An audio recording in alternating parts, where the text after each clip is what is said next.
kuahidi wanachama wapenzi wa CCM na wananchi kwa ujumla kwa tumejipanga kutekeleza ilani ijayo kwa kauli mbiu ya kazi na utu, tunasonga mbele.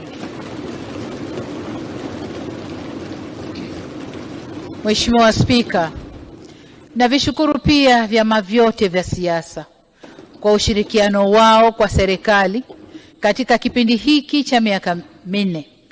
Licha ya tofauti zetu za kisiasa na kiitikadi, ukweli ni kuwa sote ni Watanzania na tunajenga taifa moja. Wengi waliokuwa wakitukosoa au wakikosoa serikali kwa nia ya kujenga, sio kupinga tu kila lilokuwa likifanywa na serikali, walikuwa wakisaidia kuboresha utendaji wa serikali. Mheshimiwa Spika, nitumie fursa